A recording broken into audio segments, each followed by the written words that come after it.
আসসালামু আলাইকুম প্রিয় অনার্স ভর্তি পরীক্ষার্থীরা, এর আগের ভিডিওতে তোমরা বাংলা অর্থাৎ বাংলা প্রথম পত্র দ্বিতীয় পত্র এই শেষ মুহূর্তে সামনের এই কয়েকদিন কি কি পড়বে, কোনগুলা পড়লে তুমি ভর্তি পরীক্ষায় গিয়ে বাংলার আপাতত সকল প্রশ্ন কমন পাবে সেই রিলেটেড একটা ভিডিও আপলোড করেছি। যারা এখনও আমাদের বাংলা সাজেশন রিলেটেড ওই ভিডিওটা দেখো না, আমার মনে হয় খুবই দ্রুত ওই ভিডিওটা তোমাদের দেখা প্রয়োজন। কারণ কি, ওই ভিডিওটা দেখলেই বুঝতে পারবে সামনের এই কয়েকদিন তোমাকে কিভাবে পড়তে হবে বা কি কি পড়ে তার পরবর্তীতে পরীক্ষার হলে যেতে হবে।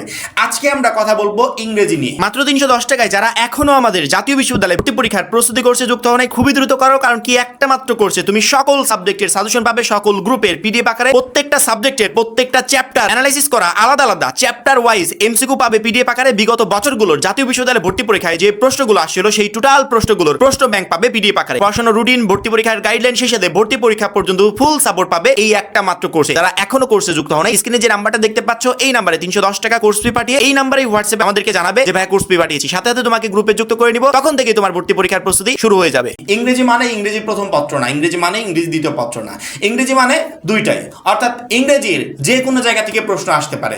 আমি একটা কমন বিষয় দেখলাম আমাদের গ্রুপের স্টুডেন্টদের ক্ষেত্রে দেখেছি, আমি সকল সাবজেক্টের A to Z যতগুলো সাবজেক্ট আছে তোমাদের প্রত্যেকটা সাবজেক্টের আলাদা আলাদা করে চ্যাপ্টার ওয়াইজ এমসিকিউ আমি আমার পিডিএফ কোর্সে দিয়েছি। 310 টাকার যে পিডিএফ কোর্সটা, জাস্ট একটা সাবজেক্টের পিডিএফ দিই, ওইটার সাজেশন দিয়েছি, কি কি পড়তে হবে সেগুলো বলে দিয়েছি, কিন্তু পিডিএফ দিই নাই। কোনটা বলতো? সেটা হচ্ছে ইংরেজি। শিক্ষার্থীরা বারবার করে বলছে ভাইয়া সকল সাবজেক্টের এমসিকিউ পেয়েছি, ইংরেজির এমসিকিউটা পাচ্ছি না। আমি ওদেরকে বললাম যে একটু অপেক্ষা করো, আমি ইংরেজি রিলেটেড একটা ভিডিও আপলোড করবো, এই ভিডিওটা দেখলেই বুঝতে পারবে যে ওই ইংরেজির পিডিএফটা আমি কেন দিই। এই ভিডিওটা হচ্ছে আজকের ভিডিওটা ইউটিউবে আপলোড করার পর ওদের যে অংশটুকু দরকার যে কেন দিই নাই, ওই অংশটুকু কাটিং করে আমি গ্রুপেও দিব। পরবর্তীতে ওরা বুঝতে পারবে যে আমাকে ইংরেজির জন্য কি পড়তে হবে। আচ্ছা, আমি তোমাকে প্রিপোজিশন থেকে আমি তোমাকে 10টা কোশ্চেন করলাম। 10টা কোশ্চেন করার পর বললাম যে এই 10টা কোশ্চেনের তুমি সলভ বের করো। তুমি একটা দুইটা করার পর আর করতে পারছো না। আমি 10টা প্রশ্ন দিলাম উত্তর করার জন্য, অথচ তুমি এক দুইটা করে আর একদমই করতে পারছো না। আমি আরেকজনকে বললাম যে তোমাকে আমি 10টা প্রশ্ন নয়, আমি আগে তোমাকে 10টা নিয়ম শিখাবো। নিয়মগুলো সুন্দর করে শেখানোর পর তার পরবর্তীতে বলবো যে ওকে যে 10টা প্রশ্ন দিয়েছি এক দুইটা করার পর আর করতে পারছে না, এখন তোমার আমি নিয়ম শিখালাম, তুমি এখন ওই 10টা প্রশ্নের অ্যান্সার করে দাও। পরবর্তীতে সে সুন্দর করে সলভ করে দিবে। কারণ কি জানো? কারণ হচ্ছে সে নিয়ম জানে। আরেকটা কথা, সেটা হচ্ছে ইংরেজিতে মনে করো আমি তোমাকে 500 এমসিকিউ বানিয়ে দিলাম। এখন এই 500 এমসিকিউর বাইরে থেকে আসলো, এই 500 এমসিকিউ পরীক্ষায় কমন পড়লো না, বা আমি কোথায় অফ বসাতে হয়, কোথায় অন বসাতে হয়, কোথায় টু বসাতে হয়, এরকম 2-3টা প্রশ্ন আমি তোমাকে বললাম যে এই প্রশ্ন এখানে অন বসবে, এখানে টু বসবে, এখানে অফ বসবে। ওই 3টা প্রশ্ন তুমি মাথায় রাখলে পরবর্তীতে পরীক্ষার হলে 3টার একটাও আসলো না, ইংরেজি আর অন্য 3টা নিয়ম তোমাকে দিল, অন্য 3টা নিয়মে প্রিপোজিশন দিল। কখনো কি এই 3টা দিয়ে তুমি ওই 3টা সলভ করতে পারবে? আর যদি করো সেটা 100% ভুল যাবে। অথচ এর জায়গা তুমি এই 3টা প্রশ্ন না শিখে যদি 3টা নিয়ম শিখতে, ওই 3 নিয়ম রিলেটেড যদি 100টা এমসিকিউ পরীক্ষার হলে পড়ে, তারপরে তুমি কিন্তু অ্যান্সার করতে পারবে। আমার কথা কি বুঝতে পেরেছো? আমরা পার্সোনালি ইংরেজির জন্য যদি 10টা 15টা 20টা বা 100 200 500 এমসিকিউ পড়ে যায়, তারপরও পরীক্ষার হলে একটা এমসিকিউ কমন পাবো কিনা সন্দেহ। ওই এমসিকিউর জায়গা আমি যদি নিয়ম পড়ে যাই, ওই এমসিকিউ জায়গা ইংরেজি রিলেটেড যে এমসিকিউগুলো সাধারণত জাতীয় বিশ্ববিদ্যালয়ে ভর্তি পরীক্ষায় এসে থাকে বা বিগত বছর আসছিল, সেই রিলেটেড কিছু ইনফরমেশন যদি মাথায় নিয়ে যাই, মিনিমাম 20টার ভিতর থেকে 15 থেকে 18টা এমসিকিউর অ্যান্সার তুমি একদম ইজিলি করতে পারবে, একদম সহজে করতে পারবে। সেক্ষেত্রে আমার মনে হয় ইংরেজির জন্য যে যত বড় তাবিজই দিক, এই তাবিজটা আপাতত জাস্ট ইংরেজির জন্য ফলো না করলে তোমার জন্য বেটার হবে। ইংরেজির জন্য এই তাবিজটা সাইডে রেখে দাও, পরবর্তীতে অন্যান্য সাবজেক্টে তুমি এমসিকিউ পড়ো, কোনো প্রবলেম নেই, কিন্তু ইংরেজির ক্ষেত্রে পড়ো না। ইংরেজির ক্ষেত্রে কিছু নিয়ম আছে, সেই নিয়মগুলো ফলো করে তোমাকে প্রিপারেশন নিয়ে যেতে হবে। প্রথম নিয়ম হচ্ছে তোমাকে অবশ্যই, আমি প্যাসেজের কথা বলবো না, কারণ কি প্যাসেজ সাধারণত আমি বিগত বছরের 24 সালে যে ভর্তি পরীক্ষা আসছিল সেখানে আমি প্যাসেজ দেখি নাই। কারণ কি, প্যাসেজ না দেখার কারণ কি জানো?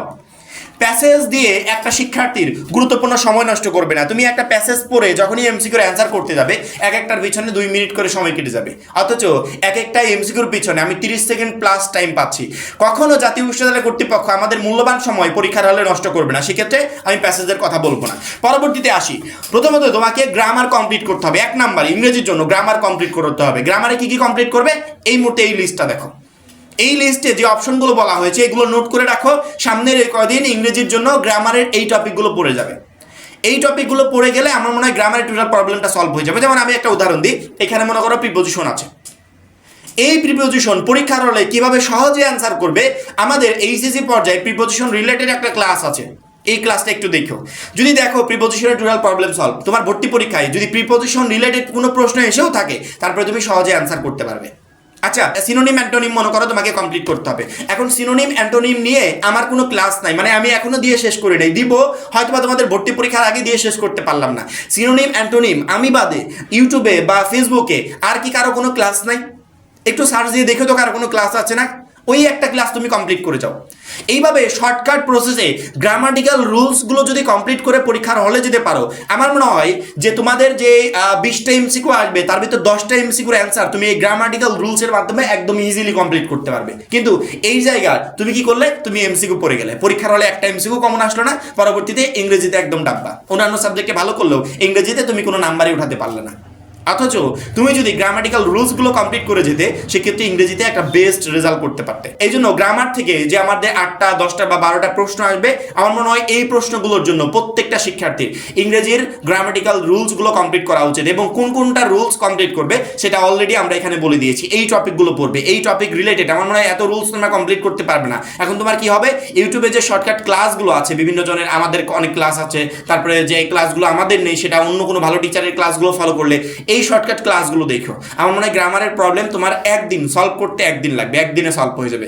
পরবর্তীতে তুমি পড়বে লিটারেচার। লিটারেচার মানে কি? সাহিত্য। পিরিয়ড অফ ইংলিশ লিটারেচার অর্থাৎ ইংরেজি সাহিত্যের যুগ। ইংরেজি সাহিত্যের যুগ প্রধানত কয় ভাগে ভাগ করা হয় তোমরা জানো নিশ্চয়ই, সেটা হচ্ছে 8 ভাগে। এই 8 ভাগ কি কি? এই 8 ভাগের এক একটা যুগ কত থেকে কত পর্যন্ত ছিল এই এভরিথিং গুলো কমপ্লিট করতে হবে। এখন তুমি আমাকে বলতে পারো ভাই এইগুলো আমি কোথায় পাবো? এই মুহূর্তে স্ক্রিনের দিকে একটু খেয়াল করো। আমরা আমাদের যে জাতীয় বিশ্ববিদ্যালয় ভর্তি পরীক্ষার প্রস্তুতি কোর্সে ইংরেজি এমসিকিউর পরিবর্তে যেগুলো দিয়েছি সেইগুলোতে সুন্দর করে দেওয়া আছে যে পিরিয়ড অফ ইংলিশ লিটারেচার, ইংরেজি সাহিত্যের যুগ। তারপর ইংরেজি সাহিত্যের যুগকে প্রধানত 8 ভাগে ভাগ করা হয়, সেই 8টা পার্ট কি কি সেগুলো দেওয়া আছে। তার পরবর্তীতে সেগুলো সহজে মনে রাখার যে নিয়মটা সেগুলো দেওয়া আছে, কত খ্রিস্টাব্দ থেকে কত খ্রিস্টাব্দ অবধি এক একটা যুগ সেগুলো দেওয়া আছে। এখান থেকে যে কোনো কোশ্চেন পরীক্ষার হলে আসুক তুমি একদম ইজিলি অ্যান্সার করতে পারবে। পরবর্তীতে একটু নিচে এসে দেখো এই সাহিত্যিকদের যে উপাধিগুলো আছে, এক একজন সাহিত্যিকের কি কি উপাধি আছে এই ইংরেজি রিলেটেড। আমরা হয়তো এতদিন এগুলো পড়ি নাই কারণ আমাদের এগুলো লাগে নাই, কিন্তু ভর্তি পরীক্ষায় লাগবে। ভর্তি পরীক্ষায় এখান থেকে যে কোনো জায়গা থেকে তোমার এমসিকিউ প্রশ্ন হতে পারে। যেমন আমি ছোট্ট একটা উদাহরণ দিই, মোটি স্ক্রিনের দিকে একটু খেয়াল করো। 25 সালে আমাদের জাতীয় বিশ্ববিদ্যালয়ে ভর্তি পরীক্ষায় ইংরেজিতে এমসিকিউ প্রশ্ন আসছিল। তার 1 নম্বর প্রশ্নটা হচ্ছে ইউরেকা মিনস। ইউরেকা শব্দটা আমি মনে হয় সবচেয়ে বেশি, মানে আমি এটা শুনেছি কোন জায়গায় জানো, কার্টুন যখন আমি দেখি তখন সম্ভবত বিজ্ঞানী আছে, বিজ্ঞানী কোনো একটা আবিষ্কার করলে বলতো ইউরেকা ইউরেকা, ঠিক আছে। এখানে বলেছে ইউরেকা মিনস। ইউরেকা মানে কি? নিচে দেখতে পাচ্ছি I have found it, I am surprised, I came, in fact. Eureka মানে কি বলো তো? বিজ্ঞানী যখনই নতুন একটা আবিষ্কার করতো বা কোনো কিছু একটা খুঁজে পেতো তখন উনি বলতো ইউরেকা। ইউরেকা মানে কি? আমি খুঁজে পেয়েছি। অর্থাৎ এগুলো হচ্ছে ইংরেজির সাধারণ জ্ঞান যেগুলো আমাকে ব্যবহার করতে হবে, সহজে আমি একটা প্রশ্নের অ্যান্সার করতে পারবো। 1 নম্বরে গেল, আমি 2 নম্বরে আসি। Find the correct spell word, অর্থাৎ নিচে যে 4টা অপশন দেওয়া আছে এই 4টা অপশনের ভিতর একটা অপশন আমাকে খুঁজে বের করতে বলতেছে যেটা সঠিক ওয়ার্ড, অর্থাৎ বানানটা সঠিক আছে। অর্থাৎ আমরা যদি বাংলা দিয়ে একে কনভার্ট করি তাহলে বলবো বানান শুদ্ধকরণ। নিচের কোন বানানটা সঠিক এইটার জন্য না তোমাকে কোনো কিছু মুখস্থ করতে হবে, না কোনো কিছু পড়তে হবে, না 500 এমসিকিউ পড়ে যেতে হবে। এগুলো তো সাধারণ জ্ঞান। আমার যদি ইংরেজি রিলেটেড একটু সাধারণ ইনফরমেশন থাকে তাহলে আমি ইজিলি এই অ্যান্সারগুলো করতে পারবো। 3 নাম্বার এবার আসো, who wrote the fantasy Nobel Harry Potter. এইটার জন্য তোমাকে কি জানতে হবে? এইটার জন্য তোমাকে আমরা যে সাজেশনটা দিয়েছি, এই দেখো আমরা যে সাজেশনটা দিয়েছি ইংরেজি রিলেটেড, অর্থাৎ ইংরেজি সাহিত্যের যুগ, সেই সাথে কোন কবিতার ইংরেজি কবিতার লেখক কে ছিল, এছাড়া কার উপাধি কী ছিল, এই রিলেটেড ইনফরমেশনগুলো তোমাকে মাথায় রাখতে হবে। যদি এই রিলেটেড ইনফরমেশনগুলো মাথায় নিয়ে পরীক্ষার হলে যেতে পারো এই কোয়ালিটির অ্যান্সার একদমই ইজিলি করতে পারবে। আমি এই কোয়ালিটির আরেকটা প্রশ্ন তোমাকে খুঁজে দিচ্ছি। এই 20টা প্রশ্নের ভিতরেই এই রিলেটেড অনেকগুলো প্রশ্ন আসছে। 14 নম্বরের প্রশ্নটা একটু দেখো, এই রিলেটেড আরেকটা প্রশ্ন। অর্থাৎ আমরা শুধুমাত্র ইংরেজি সাহিত্যের যে যুগ এই যুগ রিলেটেড ইনফরমেশনই মাথায় নিব না। ইংরেজি অনেক পোয়েম আছে, কবিতাগুলো আছে, এক একজন লিখেছে, কোনটা কে লিখেছে, অর্থাৎ ফেমাস যে কবিতাগুলো এই রিলেটেড ইনফরমেশনগুলো মাথায় নিয়ে যাবো। কারণ কি এই কোয়ালিটির প্রশ্ন মিনিমাম তুমি 2 থেকে 3টা পরীক্ষার হলে পাবে। আরেকটা প্রশ্ন একটু দেখো গ্রামাটিক্যাল, যেটা 7 নম্বরে দেখো, which of the flowing in the synonym of the word skill. অর্থাৎ এখানে আবার সিনোনিম দিয়েছে। অর্থাৎ আমি যদি গ্রামাটিক্যাল রুলস কমপ্লিট করি প্লাস ইংরেজি সাহিত্যের যুগ, সেই সাথে ইংরেজি যে কবিতাগুলো বা লেখাগুলো আছে এগুলো কে লিখেছে বা এই ফেমাস কবিতাগুলো কোনটার লেখককে, এই রিলেটেড ইনফরমেশনগুলো মাথায় নিয়ে যায়, সেক্ষেত্রে ইংরেজির 20টা এমসিকিউ অ্যান্সার করা একদমই ইজি। এখন আমি বোকামি করে কি করছি, ইংরেজির জন্য আমি এমসিকিউ চাচ্ছি যে আমাকে 500 এমসিকিউ দেওয়া হোক, আমি এখান থেকে পড়ে পরীক্ষার হলে যাবো। ওইখান থেকে তো তুমি একটাও পরীক্ষার হলে কমন পাবে না, সেম টু সেম কপি করে তোমাকে দিবে। হয়তো বাই চান্স কোনো ক্রমে একটা দুইটা কমন পেয়ে গেলেও যেতে পারো, কিন্তু ওইগুলাতে আর তো আর 20টা এমসিকিউর অ্যান্সার তুমি করতে পারবে না। অথচ এর পরিবর্তে আমি যেভাবে পড়লাম সেভাবে যদি তুমি পড়তে পারো, সেক্ষেত্রে সহজে ইংরেজিতে 20-এর ভিতর 20 নাম্বার তুমি তুলতে পারবে। আমার কথা কি বুঝতে পেরেছো? যে সামনের এই কয়দিন ইংরেজি আমাকে 20-এর ভিতর 20 কমন পেতে হলে কিভাবে পড়তে হবে? গ্রামাটিক্যাল রুলস কমপ্লিট করতে হবে। এত রুলস গ্রামার বই থেকে কমপ্লিট করা পসিবল না। আমরা গ্রামাটিক্যালে যে যে অপশনগুলো পড়তে বলেছি এই রিলেটেড এক একটা করে ক্লাস ইউটিউবে দেখবে, শর্টকাট ক্লাস। ওই ক্লাসগুলো দেখলে গ্রামার কমপ্লিট করতে সর্বোচ্চ তোমার একদিন লাগবে। আর একদিনে তুমি ইংরেজি সাহিত্যের যুগ, ইংরেজি লেখাগুলো কে কোনটা লিখেছে, কোন ফেমাস কবিতাটা কে লিখেছে, কোন লেখাটা কে লিখেছে, এই এভরিথিং রিলেটেড ইংরেজি সাহিত্যিকদের যে উপাধিগুলো আছে এই উপাধি রিলেটেড ইনফরমেশনগুলো মাথায় রাখবে।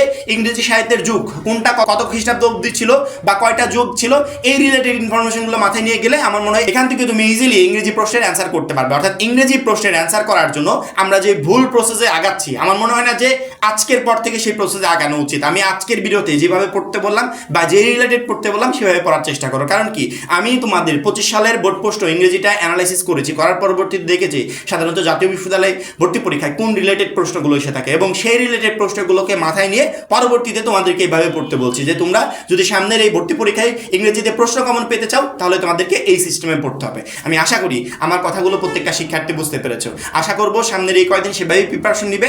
আর যারা এখন আমাদের জাতীয় বিশ্ববিদ্যালয়ে ভর্তি পরীক্ষার প্রস্তুতি কোর্সে যুক্ত হন খুবই দ্রুত যুক্ত হয়ে যাবে। কারণ কি, ওই একটা মাত্র কোর্সই তোমাকে জাতীয় বিশ্ববিদ্যালয়ে ভর্তি পরীক্ষায় সকল সাবজেক্টে ভালো নাম্বার পেয়ে উত্তীর্ণ হতে প্রচণ্ড পরিমাণে হেল্প করবে। সবাই ভালো থাকবে, সুস্থ থাকবে, আল্লাহ হাফেজ।